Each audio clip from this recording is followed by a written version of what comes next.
Nation and mining family, what's going on? What's up? What's up? What's up? I see we got 5 awesome people already up in the house. Smash those like buttons, guys. If you're sliding on in here, you guys know what to do. What's going on? Jason the Tiger's born. We got Sadie all the time. We got Nick. We got Gundy stuff and things. We got Crypto Bedell. What's going on? We got Miss Shuddy in the house. Yo, what's going on? Glad to have all my favorite peeps up in here. Yo, let's go ahead and dive into today's topics. I got enough to be able to go through because I don't know if some of these are going to be quick or slow, but here we go. What up, Rude? What up with John Jermaine? Got Gundy dropping those helicopters because you guys are rated F for freaking awesome. Yo, that's what's up. You guys all rock. So we've got another useless GPU, this time with extra memory. Oh yeah. If 8 gigabytes of slow outdated memory, well, not outdated memory, but slow memory that's been kneecapped, if 8 gigabytes wasn't enough, now you can have 16 at those same slow breakneck speeds. They did not do anything to increase this card in the slightest freaking way, fellas. In the slightest way. So, the 4060 Ti, 8 gigabyte variant, CUDA cores, 4352, same thing on the new Ti. Boost clock, 2.5 gigahertz on both. We got 8 gigabytes and 16 gigabyte variation, so they've doubled the memory output.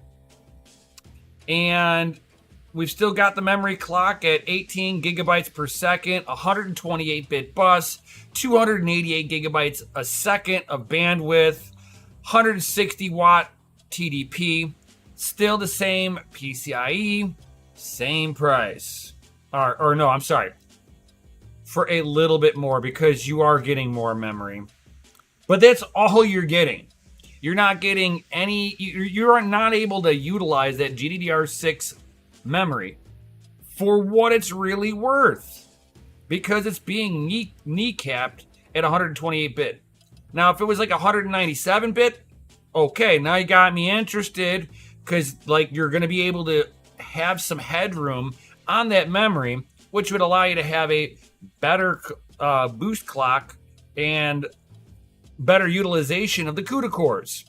But good God, they don't want to give you that, right? They want to sit there and control everything and dominate it in software because they're really not giving you much of an uplift.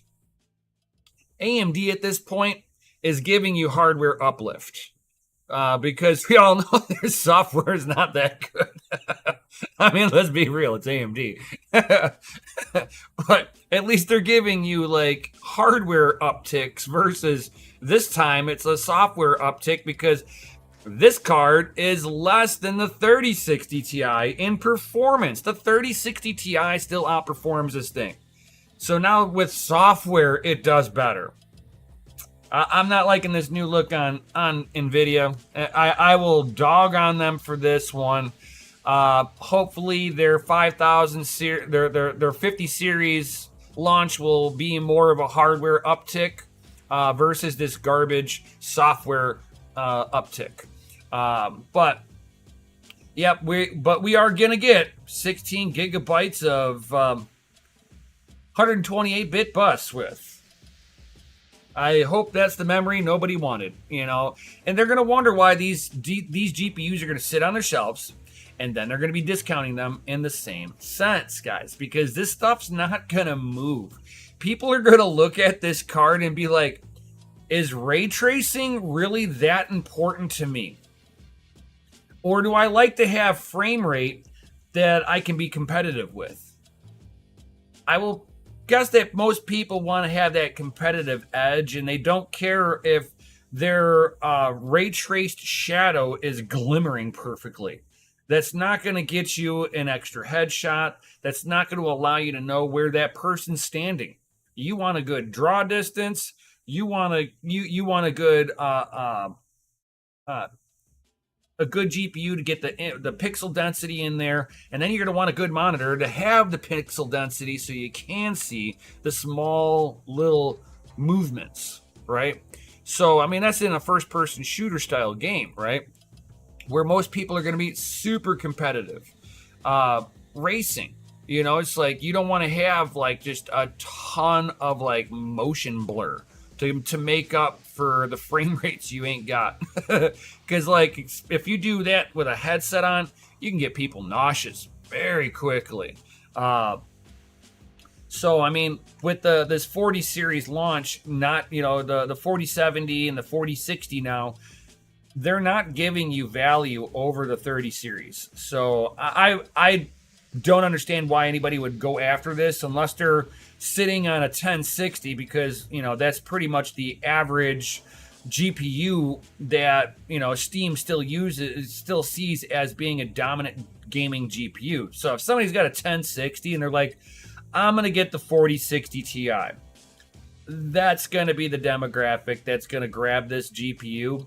But at the same time, if they stumble across any tech reviewers channel or even this one, they will learn very quickly that the 3060 Ti or the 3060, if you're coming off the coming from a 60 class GPU, the 3060 and the 3060 Ti will give you better value and they're cheaper. I'm a savvy shopper, so that's just how I would be looking at it. AMD drivers are the best. Yeah. Right. Maybe for their CPUs. Their CPU drivers are amazing. Absolutely amazing. I like it. Kind of going right into it, Samsung unveils Foundry's vision in the AI era at Samsung Foundry Forum 2023. Basically, what I'm taking away on this one, guys, is expanded application of its 2 nanometer process and specialty processes, expanded productivity capacity at its Pygon Tech Fab Lab 3, launch a new multi-die integrated MDI alliance for the next generation packaging technology, and continued progress in the Foundry's ecosystem with Samsung Advanced Foundry Ecosystem Safe partners. That's kind of funny. I know, right? That's always been my big thing of why I haven't swapped over to AMD GPU. I'm running an AMD CPU. I've got a Threadripper, but I just don't like how AMD operates out the box. Now, they've gotten better over the years, yes. I just want to have a more of a, it's like in my main rig here, I'm going to go after something that's going to be performance orientated for what workloads I'm going to give it. And I don't have a whole lot of GPU demand outside of playing games, and we all know playing games, that's NVIDIA's wheelhouse.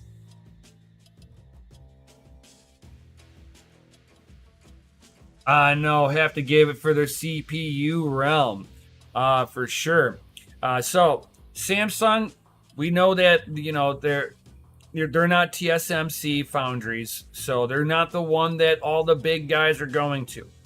But to see them having a 2 nanometer technology coming out doesn't mean that they're producing 2 nanometer chips. It just means that they're able to sit there and shrink all the little pathways down and have it still be stable. With its switches, gates, and resistors, all that stuff. It's like I've been an advocate of the CPU since pile driver architecture. Yeah, I love those heat behemoths. I've been hooked since the Athlon Phenom days.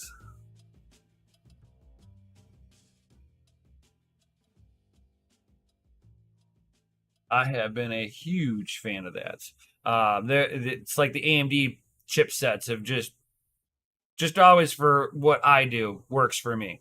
Uh, Depends on what your workloads are. Depends on your mileage on there. Some people work real well with the Intel chipset, but you know, and that kind of it's like with Samsung getting their technology up. We all know that Intel's going to be doing a lot of the same stuff, So it's really cool to see that Samsung is getting down to the 2 nanometer application, which means that they're going to be able to pack a lot of performance into a normal size die package. It doesn't mean that their die packages that they will produce will be any smaller, but it just means it's like Intel. Intel's chipsets have stayed typically about the same size, right? They haven't shrunk down, but they're giving you more and more performance on the Intel side. Now, I'm an AMD guy when it comes down to the chipsets, but as it starts to show here, is Intel going to be able to compete with AMD on the mining side of it and make Intel great again, right? I'm just saying. And we might be seeing that. So Intel Arrow Lake introduces set reference guides. Intel has just updated its architecture instruction set for the future features and future features last month, which confirms what instructions will be supported by the upcoming processors. So we know that they're going to be coming out with a couple of different chipsets coming out soon. The guide confirms that both series will support the AVX Vini Int 16 architecture code sets, SHA-512, SM3, and SM4, focusing on AI workloads and hash functions. Yo, that's an interesting one. They're wanting to support hash functions? Say it ain't so. Say it ain't so, right? Just saying. So it looks like they're going to be trying to make sure that there's hash functions on here, because right now, AMD's dominating that one. Intel's like, everybody's pushed Intel off except on GPU mining. So you want a cheap chip that will get your 6 to 8 GPU rig up and going flawlessly? Perfect. You want to sit there and do proof of useful work, and you have an Intel chipset? As long as you got something newer, it'll work. If you've got older chipsets, not going to work so well, because it's just not going to work for all of that. But seeing that they're going to be having hash functions on here, does that mean that Intel is going to be a good processor here in the future to compete with AMD mining? I mean, those are just hash functions. So I would love to sit there and see Intel actually be able to get into the arena with CPU mining and actually have some set of resemblance of efficiency. I don't understand how Intel really just lost out on the whole I can mine on the CPU phase. They used to be Intel or AMD. They both did good. And once it changed over with Monero changing how they do their hash function, Intel was like, done. Absolutely done. And for the most part, Intel doesn't need to survive off of mining proceeds, right? They don't need to be making sure they sell to mining focused businesses. But with these with the companies now seeing the pullback of the economy and people are not buying as often, they now need to look into the future and say, okay, do we want to exclude any customer base off of our chipset? should we try to sit there and make a chipset that is new and can be mined on also? Because you got to know that they all have, each one of these companies has their own mining division. They all have their mining divisions. I've talked to some of these people unofficially off to the side. They all have a mining division. They all know what their chips can and cannot do. Now, I'm not sitting there and thinking that this is going to be something that's going to be on the consumer side. Could this be just for their professional lineup? Potentially. But seeing it being the Intel Arrow Lake, I'm hoping this is going to be trickle down into consumer products.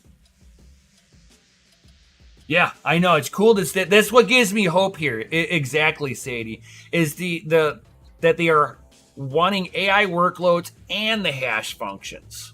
So I have hope for the future of Intel getting their hands back into the mining industry, and making a chipset that's competitive to AMD. I mean, even if all they did was the same hash rate for the same wattage, I would be absolutely happy.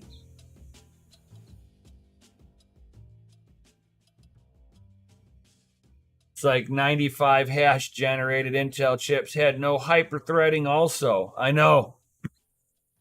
The 95H gen. Oh yeah. I skipped completely over those generations on the Intel side. I mean, I was already into AMD really hard. So, I mean, it's like I jumped off the Intel bandwagon a long time ago. But I've always kind of, made sure to look at them, not to rule them out as a competitor chipset. For what I do, they make no sense. I do more workload stuff on there that my AMD's just handled natively. And I don't like to have to do workarounds to make my Intel stuff work. So that's why I've always stuck with AMD, root for the underdog. But yeah, I mean, I have hopes on this chipset, being able to bring, some competition to the mining market.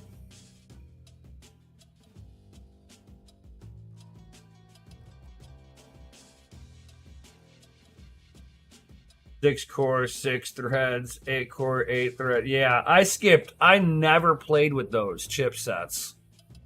Absolutely never played with them. I mean, I've been on Team AMD since the Athlon Phenom era, where it was, 4-core processors, 4 cores, 8 threads. Yo, what up, Crypto Crack? Then Intel starts this P-core and E-core garbage. Exactly. It's like, I love my AMD motherboards. I know. And there's just at that point where you're just like, I'm going to throw the towel in on this one. It's just absolutely not worth the muss or fuss. But these are the feature instruction sets that they are going to be supporting on the Arrow Lake, Lunar Lake, and Sierra Forest, Grand Ridge, Arrow Lake, Lunar Lake. So that's pretty much, because I believe the Sierra Forest and Grand Ridge are the professional series. And then the Arrow Lake and Lunar Lake will be the retail side of the chipsets.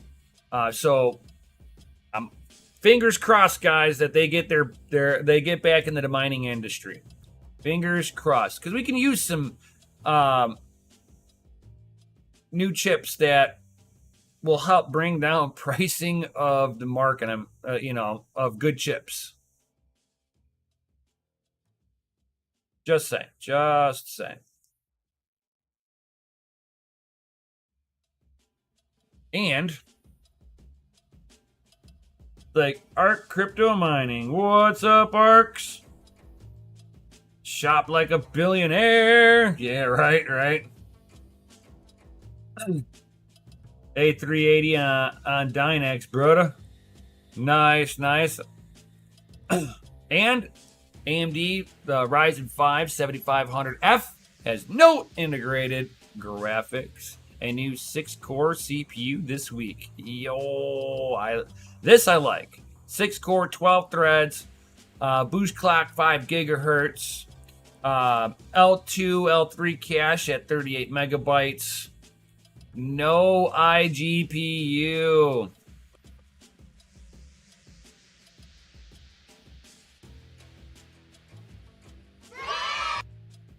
Right? I'm just saying. The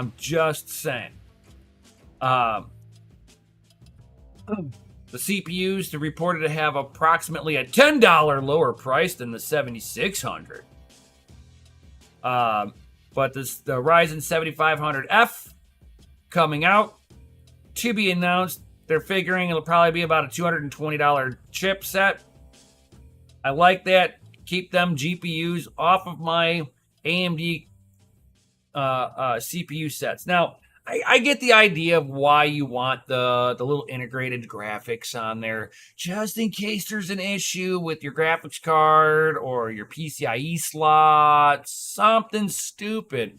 You can at least get in the BIOS far enough to be able to see if there's settings that were set wrong, right? I mean, I get it. I totally get it. But I've been so used to AMD not having integrated graphics on it for so long. It's foreign to me to have it on there. I never use it. And to me, it's a waste of resources if it, no matter what, even if you're not using it, it's still getting power. It's still communicating to the chipset in some fashion. There's still a little input lag because that iGPU is getting involved here. That's my other issue with all of these iGPUs. So one of my issues with Intel is that their iGPUs are still resource hungry. It's still taking power. It's still communicating out to the main chipset, and because of that, you notice a performance difference between a iGPU chip and a non-iGPU chipset. Now, the other issue that I have with Intel is that there was times where the iGPU would fail and they would just turn it off and release the chipset. And there was clearly an iGPU on there still taking up resources. Just because you turned it off in software doesn't mean that somewhere down the line there's not a communication with the processor itself and that GPU. There comes in the other issue that I have with Intel is that make a clean non-iGPU chipset and allow all the performance to be given to the customer for what they're purchasing. And I'm hoping that that's what the Ryzen 5 7500F is that they just straight up did not produce it with an iGPU. I'll be irritated if that thing still has an iGPU in there and it just failed to, it was corrupted, and so they just turned it off in software. Be really irritating if they've gone down the Intel route. That they are putting iGPUs on everything, and the F series is when it fails. You get the F for when it for failure. Bink.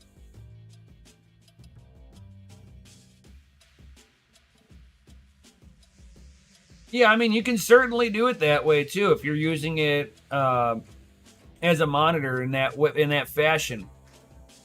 I haven't found. It's like whenever I've got 3 monitors into my computer, and I can unplug 2 of them after having it mine with all 3 of mine. I can unplug 2, makes no difference.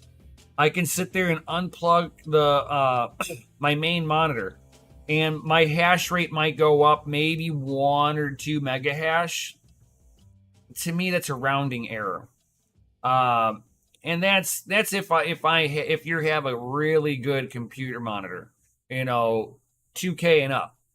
I think it was like about a 1.5 mega hash is where I noticed it on Ethereum, and that was because of the memory load on there. If you are running a native, how can I put it? Like, it doesn't matter what OS you're using, it's gonna put a small demand on the GPU anyway, so you're gonna get a loss just from the OS itself.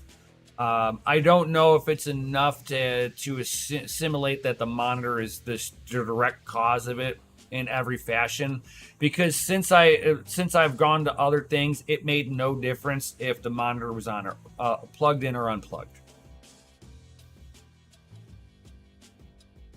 I mean, you could sit there and check it out yourself, see if it really does make a difference. If you got an old enough GPU, it might, maybe. I know on the 3080 Ti, it does not care if I've got a monitor. It doesn't matter if I got monitors plugged in. It hashes out the same way.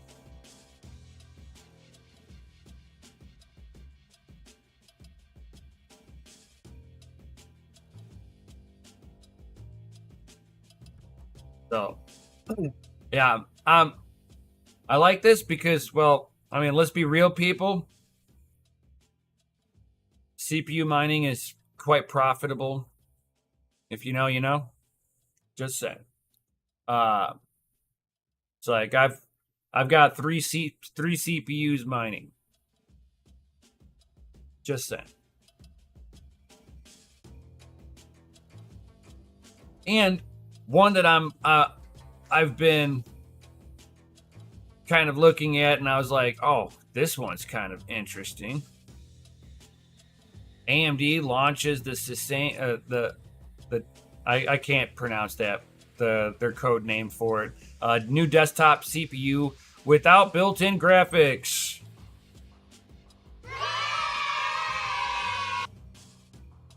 Amazing. More no built-in graphics. I love this.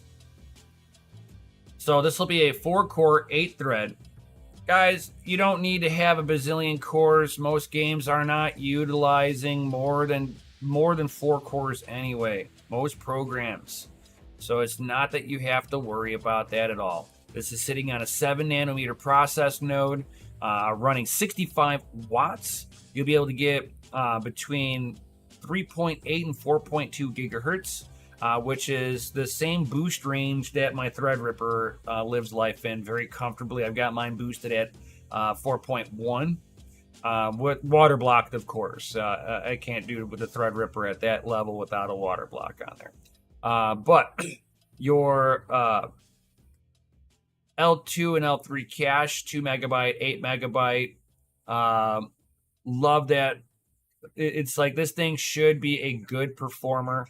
Overall, being a Ryzen 3 5100, but seeing that it's a non iGPU and no iGPU in there, I am very, very happy. Now, if this had the G behind it, it would be the Boost series, but there's no G signification behind this.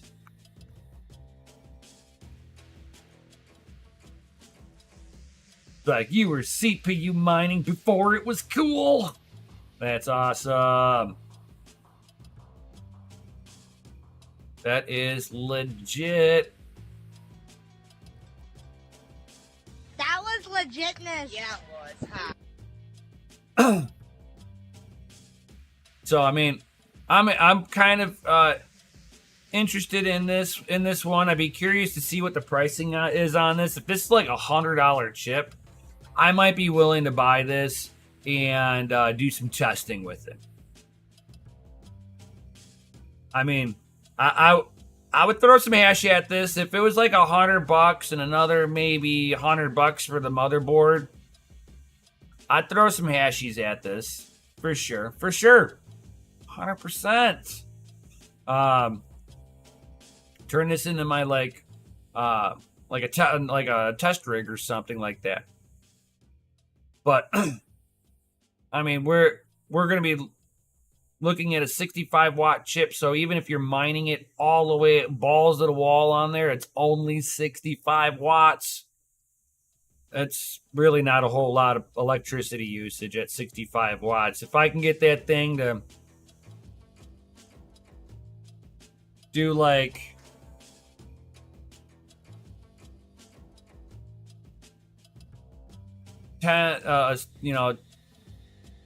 let's say 10 kilohash on Monero, I'd be happy. 65 watts, heck yeah, heck yeah.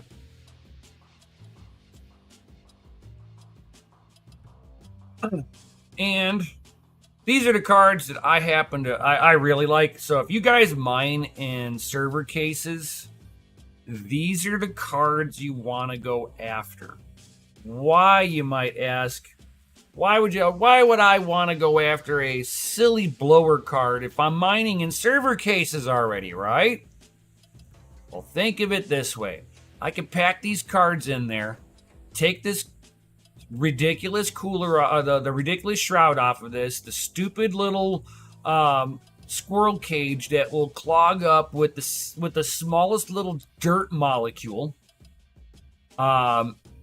Take that off, and what I like about it from that point on is that the fin stacks are pointed toward the back of the case, so the delta fans in your server case will blow through the coolers and properly cool these things a lot more effectively than the squirrel cage that it comes with. So MSI introduces a 4090 blower card designed for China.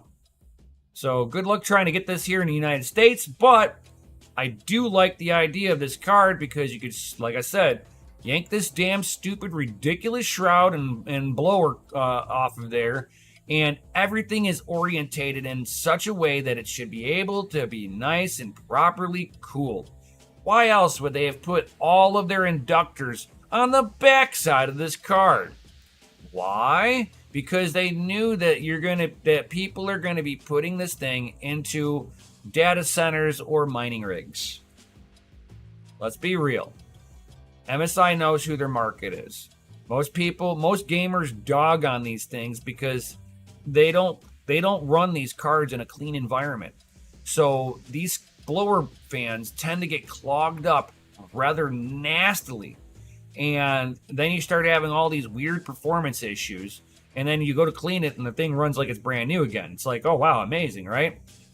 It's one of the drawbacks of these small little fin stacks for these blower cards. It's like you got cats, dogs, bad news. You're going to be cleaning this thing a lot. If you live in a dusty environment, bad news. You sit by the computer a lot, bad news. It's like pretty much, like I said, the smallest little dirt molecule, and this fan gets clogged up. It's a problem with these style of blower fans. Always has been. It's been their Achilles heel from day one. I've had blower cards for mining, and whenever the card would get hot, I would literally go in there, turn the rig off, take a pair of tweezers, and pull the dust donut off of the blower fan itself, right? And if that wasn't the problem, I had to take the shroud off and clean off the intake side of the fan of where the cooling blades sit, right? So the fin stack, the fins will sling out dirt, and there's only one leading edge of all the air going through. That clogs up too. That's the other Achilles heel of these blower cards, and why between the two of those issues is why all gamers talk trash on blower cards. Outside of that, these cards tend to utilize a little less wattage. Why? Because it's got one efficient fan on there. That's all it needs, one efficient fan. You can get the wattage down on there a lot lower than you will a typical 4090 because of this. Now, cycle that in going into a server case and you're stripping off this blower fan and the shroud. Oh my God, you're saving all that wattage. You're at, between a three fan card and this, if I strip this fan off, I'm probably saving 60 watts worth of power. Easy.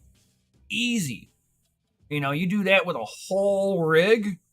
I mean, you basically have have one or two cards that are running for free because you've saved all that money in fans. So that's the real breakdown. It's why I run my RX 580s with no fans in a server case for that exact same reason. Is that I've got 8 cards that are not running 3 fans apiece. Over 20 fans have been eliminated out of that rig in place of 4 efficient fans.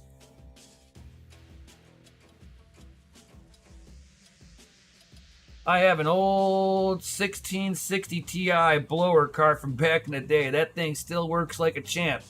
If it had any actual use for it nowadays, I know, yeah, they weren't bad back in the day either. It was just people dogged on them because of the maintenance that's behind it. People don't like, they want to have a GPU, they slap into their rig, and they don't open up their rig until it needs to be updated again. And those are the people that, they don't ever do a disk defrag. They never clean the inside of their PC, so they have weird issues that because and component failures because of dirt, dust, and bugs. Oh, a 1660 Ti. Oh, nice. Yeah, I've still got my 16. I've got the Asus ROG Strix 1660 Ti day 1 launch. That's a true Gen 1. That thing I had to put that onto a rig by itself in order for it to mine for that first month. That sucked. Could not put it with, no, I had to put it with 1080s. That's what I had to do. I had to put it on my 1080 rig because I couldn't put it onto my 1070 rig because it started playing with all the drivers. The drivers from Hive OS could not, I would put that card on there with my 1070s and fans would turn off. Ridiculous. You got a bunch of EVGA 1660 Ti's. Those are collector's items. People are going to be in the future be like, wow, you got one of those? I only heard they used to make GPUs. And then you feel old. So these are, if you guys are running in server cases, these are the GPUs to go after, guys. You want the blowers. The fin stacks are in the proper direction. It will cool more efficiently. Pro tip there, pro tip. And then you don't have to buy a special solution cooler in order to have the fin stack pointed in the right direction to stay cool. Just saying. And we've got, we have confirmation from Micron. Boom, boom, boom. GDDR7 memory will be out within a year. Consumers can now expect the first GDDR product by the first half of 2024. Yo! So we will have even faster memory yet, fellas.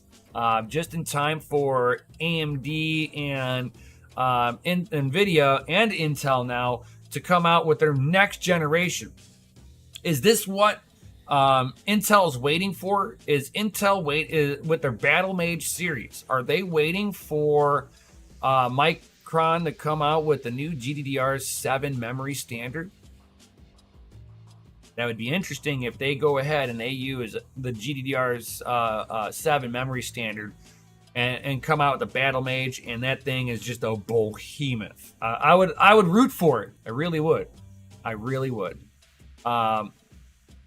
So whatever NVIDIA, AMD, and Intel have in store for next year, Micron will be ready with its next generation graphics memory. Yo. Unfortunately, there's no real memory-based algorithm outside of Ethereum Classic to mine with memory that would have some semblance of profitability. But then you have to hope that you have more efficient hash rate on the hardware than the current generations of ASICs that are already pounding ETC. So because it looks like the ASIC miners and the GPUs are mining the same blocks. So you are in direct competition with the ASICs that are on there. That's the difference between why you cannot be profitable on ETC. If you were able to mine on there with your GPUs and you weren't mining the same blocks as an ASIC, you wouldn't even notice they were there. I mean, think about Ethereum. It had a ton of ASIC hash rate on there. A ton of ASIC hash rate. And everybody was profitable. It was an amazing little ecosystem until, the devs decided to screw that all up. So, but that's their problem. Now our problem is that there's nothing really profitable GPU mining. It's like, yeah, there's a little profitability here and there, but it's not a whole lot, guys. It's like I'm still mining. I'm just not mining on my big, powerful hardware at, 5-6 cents worth of profitability at my house. I'll mine with my CPUs. I'll go after what's more efficient hardware for the money that I'm going to be allocating. Because you got to remember, guys, you got to treat it like a business. You're allocating capital. It needs to be able to reward you for the capital allocation. And if your capital would be better spent to just buy the crypto outright, why support the network? That's not a smart use of capital from a business standpoint. I mean, it's just where you got to stand, where you got to look at. So even though we have new hardware like this coming out right here, GDDR7, there's not anything exciting to be mining on there. This is going to help out with games. This will help out with the GPU cores to hit higher boost frequencies because they'll have memory that will better match the hardware. And that's what I think we're starting to see is like limitations within the hardware. We're not going to get so much of a generational leap now until we have hardware, other components catch up to the new components. So I think that's what we're waiting on. Maybe GDDR7 will unlock a little performance with AMD and NVIDIA here with their GPU market. I'm hoping that. We'll have to see. We will have to see. And something else that people haven't really talked about. Not too many people have even brought this up at all. Okay, that was weird. OBS decided to disconnect from YouTube. That's hilarious. All right, and just reconnected and it's fine. Cool. But the 12-volt high-power connector to be replaced with the 12V2x6 connector. So we have a new connector being implemented, guys. So there are differences with the new plug standard, right? So with some of the stuff, I mean, let's see here. We're looking at the target contact point. So this is the original one, right?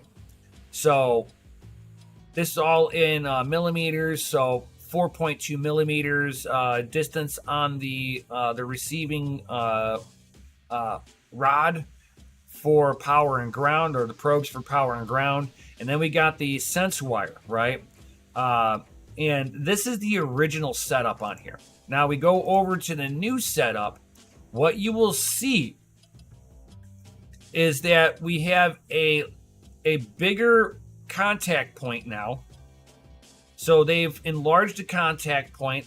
They've lengthened the end of the pin.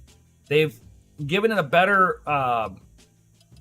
chamber for the pin and for the sense wires.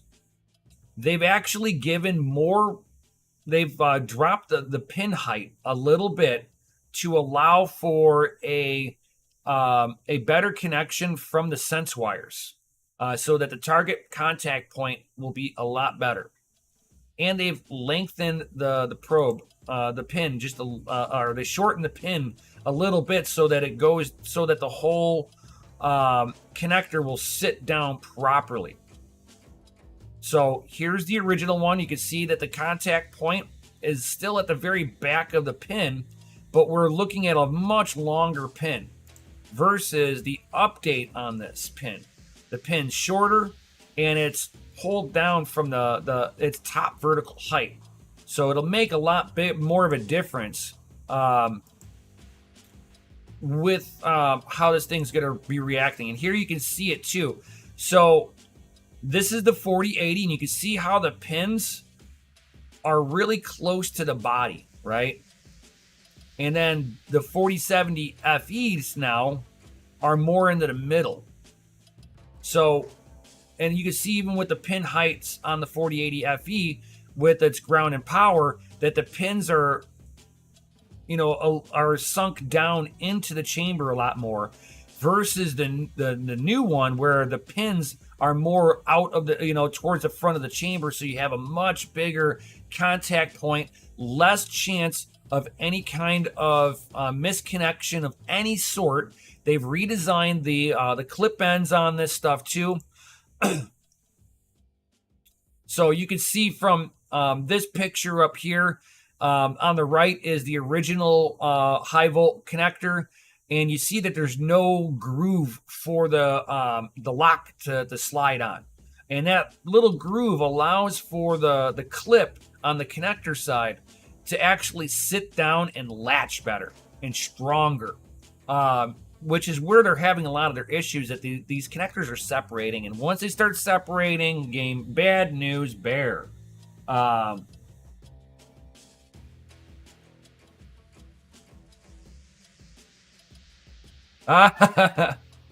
Oh, too funny. Yeah, you heard OBS disconnecting and reconnecting for whatever reason to YouTube.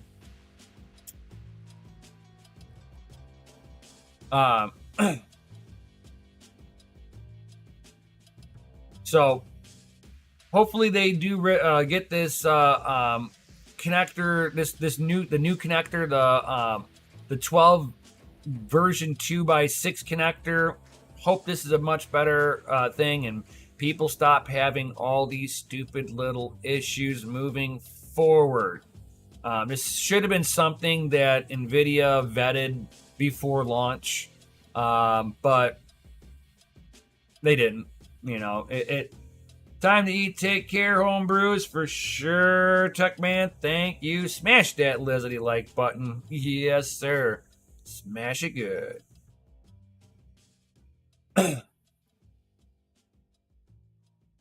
So we'll see how this works out for them. Let's see here.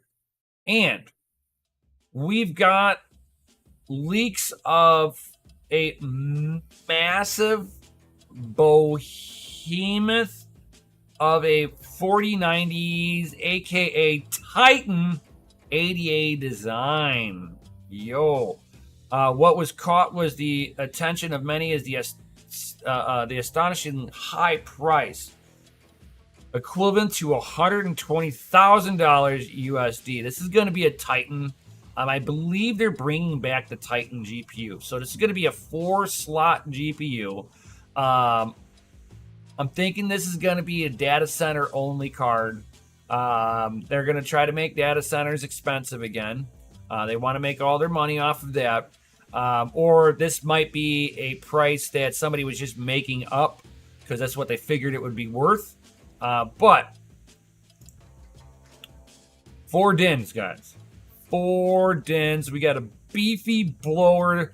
This is not your standard card, guys. This is not something that you would see in a typical computer, which makes me think that this is them bringing back the Titan class. I cannot foresee them doing a 4 DIN slot. Most people's computers don't accommodate very well for that. Neither do people's motherboards, especially if they've got capture cards and stuff like that, peripherals plugged into the board also. This would cover up the majority of most people's boards. So you're giving up a lot of slots in order to have a 4 GPU. And then forget about small form factor. That's absolutely non-existent. We got 4 DINs and the thing's longer. Fans are going to be bigger, of course. More volume. This is going to be a much noisier card too. I don't care how much they try to sit there and open up, get a bigger fan in there. In order to get the volume of air, they're going to have to spin that thing faster. I know, right, Patrick? That is a beefy boy. Super, super beefy. They do not have a top view of this thing. Yeah, because this would be the bottom of it. This is just the cooler.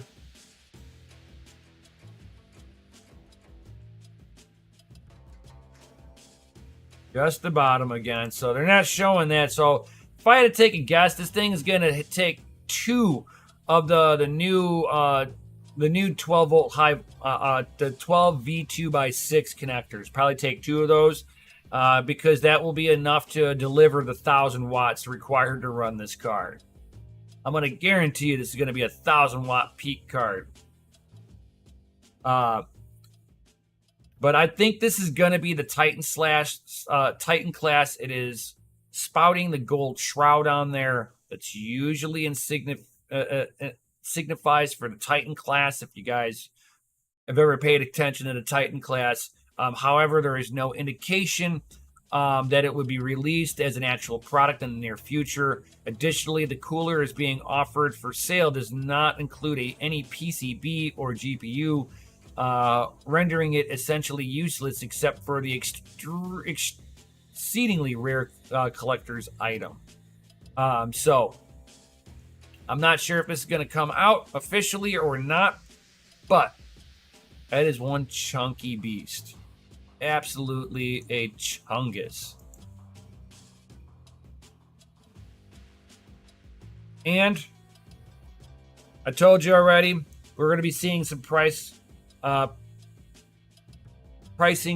drops here soon. RTX 4060 is now 6% cheaper in less than a week. Nobody wants this. They released it. There was one person in Japan lined up to get this GPU because there was so much hype over this, over a GPU that nobody wanted. So they're already cutting and slashing prices, and they're going to do it in little steps. Why little steps? Because they don't want to drop it too much and make people want to buy it because they dropped the price down to a level of which there was value. Nah, they want to drop it down to where they start seeing the sales just slowly trickle in. And as those stop, then they'll drop it down just a little more. And then when those sales drop, they'll drop it down a little more. And by that time, the 50 class should be out and nobody will care that they made this abomination. Because the miners aren't buying it this time. That's how they're going to blame us. We're not consuming the GPUs like they expect us to. They make product and we supposed to and run out and grab it, right? I mean, that's what they expect you to do, really. Really. I'm not even playing on that one. They think you're stupid enough that they make a product and you will just mindlessly buy it. You know, like Apple customers.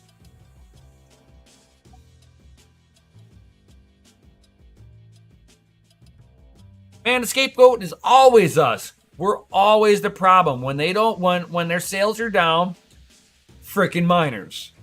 When the gamers complain, frickin' miners. See how this goes? When electric is too expensive, blame the miners. Don't you see how mining is going to be the forever scapegoat? I know. The tin hat runs deep here. I know, Sadie Miners are the worst. We are the worst.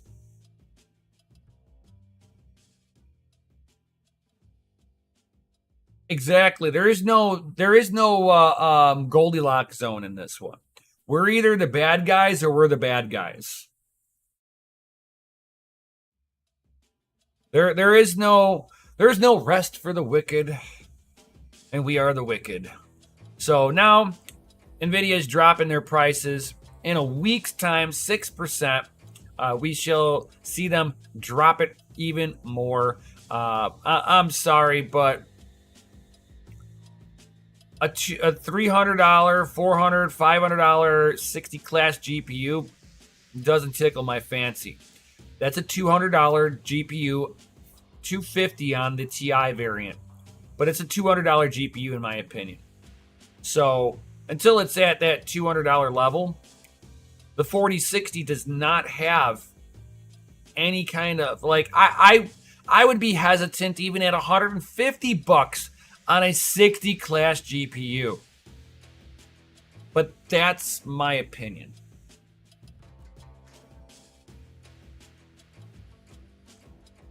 In the Nvidia Goldilocks zone. Coin that term. It just doesn't exist. You know, it's either it's the miner's fault or it's the miner's fault. There's no happy, no middle ground on any of this. And I thought this one was kind of funny.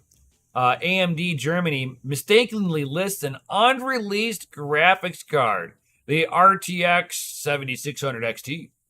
I would love to see that. The RX 7600 non-XT product page seems to be a simple mistake during the translation process.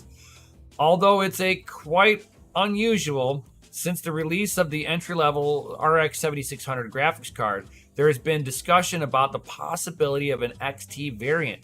Giving the RX 7600 already features for a full Navi 33 GPU, the logical, or maybe not, choice for AMD would be to increase the memory capacity to 16 gigabytes and become even more relevant, considering that it's set to release a 16, since NVIDIA is going to be releasing a 16 gigabyte RTX 4060 Ti this month. I don't think AMD needs to worry about that aspect, according to this author here. In my opinion, I think that AMD doesn't need to worry about it. AMD's specs on their 7600 is better than the 4060 Ti.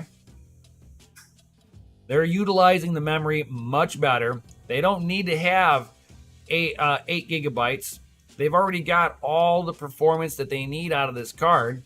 So for 1080p performance, that's what they're targeting with this card. Let's be real about this. You don't need 16 gigabytes of VRAM in order to run 1080p performance. I don't care what game you're playing. 8 gigabytes of GDDR6 is going to be perfect for even running VR. You're not going to run out of headroom on this card. So, I mean, does it mean that AMD won't produce a XT variation? Nah. They'll come. Could they come out with a bin variation of their already released 7600? Sure. Do they need to add any more VRAM to it? No. Just a bin chip, and it'll just slaughter the 4060 Ti. And raw performance without a software uptick.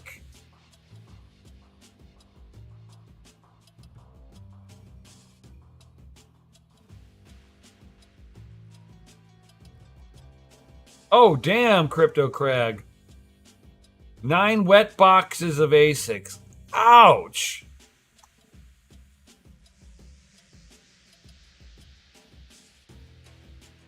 What up, droid guy? What's up, my dude?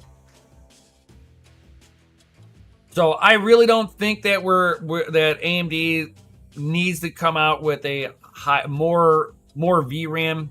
More VRAM doesn't equal more performance, guys. Just give me a bin chip that'll utilize what's there more efficiently. We don't need more junk. It's like all these board manufacturers putting LEDs on there that I never wanted. Give me more performance, not glitz and glamour. But does it mean that they can't pull out a bin chip? No, it does not mean that they won't. I think that AMD would if this 4060 Ti was a huge performance uptick, but it's really not. It's not. So it's a nothing sandwich in my opinion. An absolute nothing sandwich.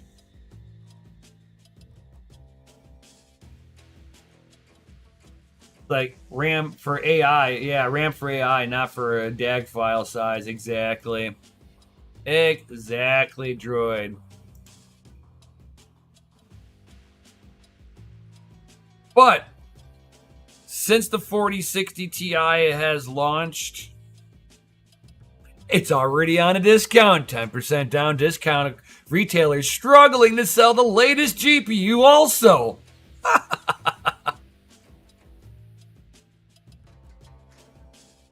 Hopefully NVIDIA is like learning a lesson on this one, that just because you slap a little more RAM on there, it doesn't mean that you're going to get more sales out of the deal. More RAM does not equal more better.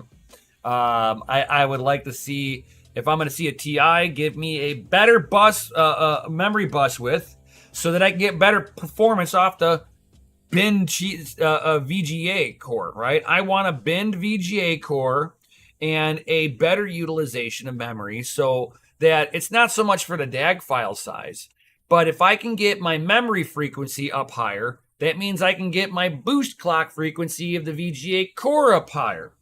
It's like NVIDIA is just kind of doing this all wrong, and again, they think that their client base is Apple, and that you can abuse your customers and they'll continue to buy your garbage.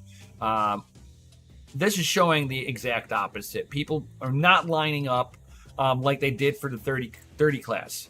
They're going to learn that people want to upgrade, and they're going to upgrade into things that has value to their dollar, not just because you slapped a new label onto it and said, hey, look, we did something different. Buy it. Everybody just needs to sit back and kind of look back at that. You know, all them people at NVIDIA need to look back and be like, they didn't buy the 20 series. Why? Because the 10 series was too good. So if we make them just slightly better than the next, then they'll have to buy all of them, right? Crap, the 30 series was too good. Back to the drawing board. We got to make it only a little better. And then they kneecapped everything and decided to uptick it in software. NVIDIA is going backwards. If Intel and AMD were smart, this is where they strike. They make a great product, comes out, they got way more performance. Like AMD and Intel just need to lay it out and give a 30% uptick on performance over NVIDIA. If they can do that, NVIDIA is done. They will be bastardized by that point, which I'm cool with. I truly am. And we're starting to see some of the things that I like to see. I mean, you guys know I'm an extreme. I love the overclocking features. I love just overclocking and seeing where the absolute performance limits are. I like to dial in the GPUs while they're mining to get the best hash rate per watt. But here we are. So Overclock reclaims the GPU frequency world record 25 megahertz away from 4 gigahertz. Yo. So, and this is on a Galaxy Hall of Fame edition and the Asus Matrix series. Those are custom graphics cards that have one purpose: to beat world records and some GPS enthusiasts. So the Asus Matrix series is made for overclocking. Interesting. I have to look into that. That's an interesting card. So the race is on to 4 gigahertz. iGame Labs reclaims the world record in GPU on LN2. We got 1,000 watts, and they hit 3.9 megahertz or gigahertz on LN2. Yo, that is amazing. Absolutely amazing. Damn.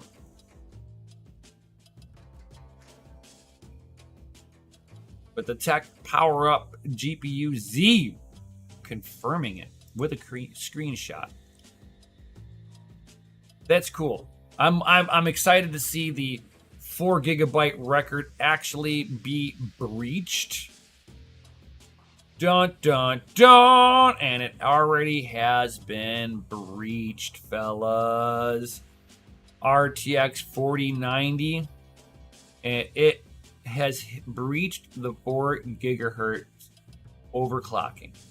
Within a few hours of CERN's achieving a overclock of 3.9 gigahertz using the colorful card, another enthusiast and overclocker, Splave. These guys are world-renowned overclockers. They are in a whole new category of overclockers. Has successfully surpassed the legendary 4 megahertz threshold, 4 gigahertz. So he said the Splave has set it with the Asus ROG Matrix GPU, which has not been released to the public. This is a highly binned model with a powerful liquid cooler on there, but overclockers do not rely on such basic techniques. Instead, build nitrogen combined LN2 pots and a lot of patience and experience to really push these cards. So basically what they're stating there, guys, is that you are not hitting over 4 gigahertz with it on the liquid cool. You have to LN2 this bad boy. And then if you've got the right bin and you've got, the birds, the bees, the moon are all in alignment with each other and everything is happening perfectly, you can achieve some massive overclockings. He got on the GPU core, he got little over 4 gigahertz memory clock at 1312. GPU temperature was at negative 34.6 degrees Celsius. Its hotspot was negative 40 degrees Celsius. That is insane. Insane. It's only a few hundred watts below zero. I mean, a few hundred degrees below 0 Fahrenheit. It's nothing. It's nothing.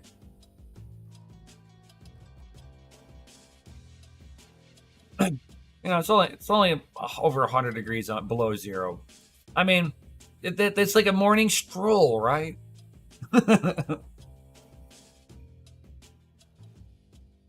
So this card is, if it gets released,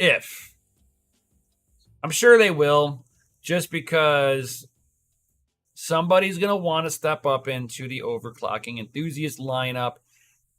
And there's a void now. We got Colorful with their Galaxy Hall of Fame editions. We need somebody to compete with that. And it looks like maybe Asus with the Asus Matrix. So hopefully this is the new thing. I'm rooting for it. I would love to see this actually come out. So that would be my hopes on all of that. Hopes on that, right? So we are over that 1 hour mark. You guys got any comments or questions for me before I head up out of here, guys?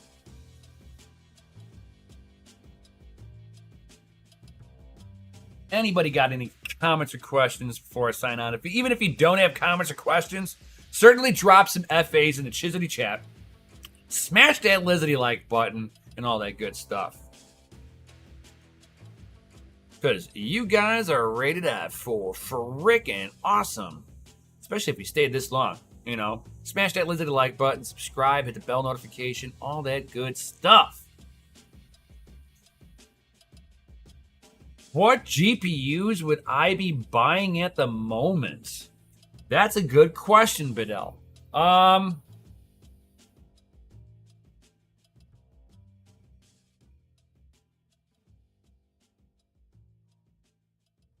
If I wanted NVIDIA, I would be doing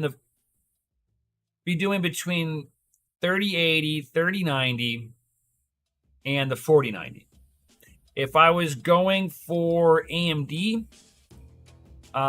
6800 XT, 6900 XT, and anything in the 7000 series for, wherever your budget really lands at. But I would tell people to kind of future-proof yourself. If you don't want to be turning over GPUs a lot, buy the higher class GPUs. If you are okay with having to every so often cycle out old GPUs for new.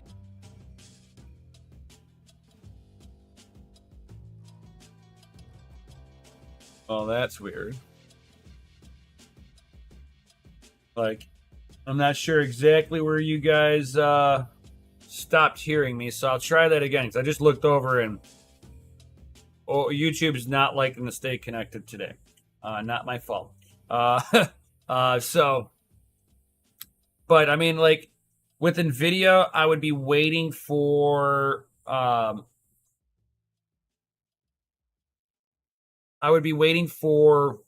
their prices to come down off of their all-time highs, and they can pull their heads out of their butts and get normal. Okay, so cycling were newer GPUs. So yeah, perfect. So with the NVIDIA newer GPUs, I would be waiting, their lower tier stuff, I would wait till the prices come down.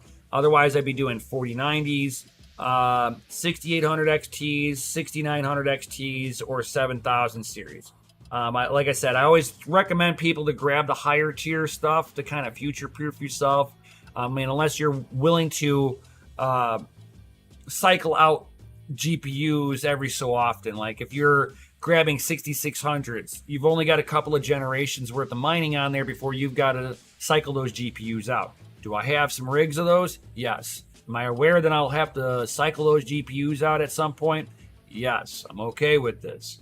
Because something that's not useful for me is going to be useful for a lot of people who are on even more of a budget than I was buying them. So, I mean, it just kind of depends on where your budget is, but, it's like that's pretty much what I would be looking at. Any of the NVIDIA stuff, their stuff is priced too high. I would be holding off on trying to buy any of that stuff unless it was like a 4090, just because 4090 has been consistently profitable, just like the 6800 XT, 6900 XT, the 7800 XT, and the 7900 XT. They've all been consistently profitable, so I would consider those ones first if budget allowed. After that, it's pretty much what you can afford. It's always hard to sit there and tell people, oh yeah, buy this and buy that, and you're good to go. I wish there was like an easy way of doing that.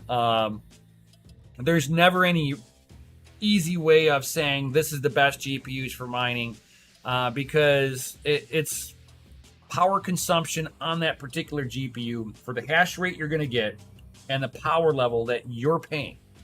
So, I mean, there's always those big things. You got to run it like a business. How efficient can you be? That's what the name of the game is at the end of the day. How efficient can you be, not just with hash rate, but with your money?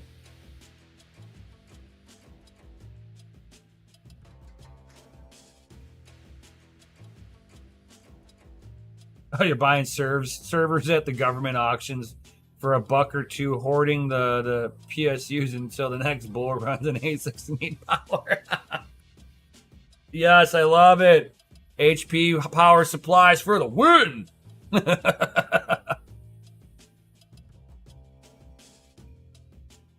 That's awesome. That is awesome.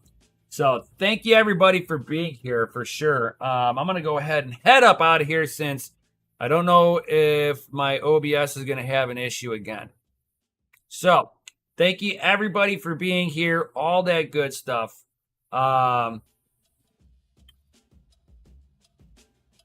It's like, thanks, dude. Yeah, no problem, Machete. No problem. Thank you everybody for being here. Peace out. Stay savage. May your watts be high, your hash be low. If you want to be part of the community and you're new here, there's links down below. Get into the Discord. It's free. If you'd like to support this channel and what I do here, certainly think about joining the Patreon. It helps me out being able to get some test equipment and stuff like that because, you know, I'm not made of money here. I just had a failed mining business. Oh, yeah, it failed because I ran out of money. So, yeah, if you guys want to help out, Patreon links down below. No, you don't have to. I'm just, you know, joking around and shit. But thank you, everybody here. The Toxic Miner, I love that. I love it. So, thank you very much, everybody, for being here. And I'll see you on the next one. Peace.